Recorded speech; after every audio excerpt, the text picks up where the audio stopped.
নির্বাচনী সমঝোতা অনুযায়ী জামায়াত নেতৃত্বাধীন ১১ দলীয় জোট থেকে ৩০ আসনে নির্বাচন করছে এনসিপি। এর মধ্যে ২৯টি আসনে এককভাবে নির্বাচন করার কথা দলটির। একটি আসন সবার জন্য উন্মুক্ত। তবে নির্বাচন কমিশনের চূড়ান্ত তালিকায় দেখা গেছে এনসিপির জন্য নির্ধারিত ২৯টি একক আসনের ১২টিতে জোটের অন্যান্য প্রার্থীরা মনোনয়ন প্রত্যাহার করেননি। উন্মুক্ত আসন সহ মোট ১৩টি আসনে জোট সঙ্গীদের প্রার্থিতা বহাল রয়েছে।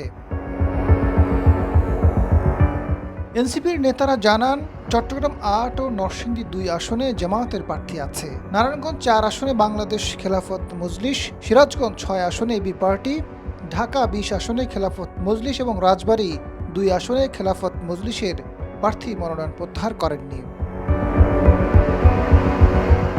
চূড়ান্ত তালিকা বিশ্লেষণ করে দেখা যায়, পঞ্চগড়ে ১ আসনে বাংলাদেশ লেবার পার্টি এবং রংপুর ৪ আসনে বাংলাদেশ খেলাফত মজলিস প্রার্থী রেখেছে। কুড়িগ্রাম ২ আসনে এবি পার্টি, ঢাকা ১৯ আসনে এলডিপি, কুমিল্লা ৪ আসনে খেলাফত মজলিস এবং নেত্রকোনা ২ আসনে বাংলাদেশ খেলাফত আন্দোলন মনোনয়ন প্রত্যাহার করেননি বলে জানান দলটির নির্বাচন পরিচালনা কমিটির মিডিয়া সেক্রেটারি ইয়াসির আরাফাত।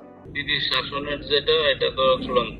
অন্য শরিকদের অনেকে যেটা করতেছে না সেভাবে। এটা আসলে জোটের যারা দলগুলো আছে, দলের শীর্ষ নেতারা অলরেডি কয়েকবার বসছে। আশা করি এটা সমাধান আপনি দেখতে পাবেন আর কি কয়েকদিনের মধ্যেই। সেটা বলা যায় যে ২ তারিখের মধ্যে বা এরকম আর কি, এর মধ্যে সব একটা পর্যায়ে সমাধান চলে আসবে। ছাড়াছাড়ি নেই, মানে যাদের যে আসন সেগুলো ৩০টা তো ফিক্সড আমাদের।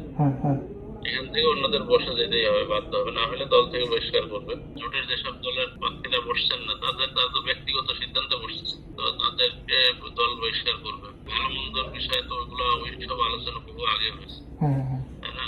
এখন আসলে ওই আলোচনা নাই। জুবাইর আরিফের এটা সংবাদ সম্মেলন করেই করছে, কিন্তু তারপরে তারা অসহযোগিতা করতেছে, এরকম অভিযোগ আছে। এটা তারা তুষার ওইটা হচ্ছে এখনো মানে আনুষ্ঠানিকভাবে ঘোষণাই দেয় না জামাত।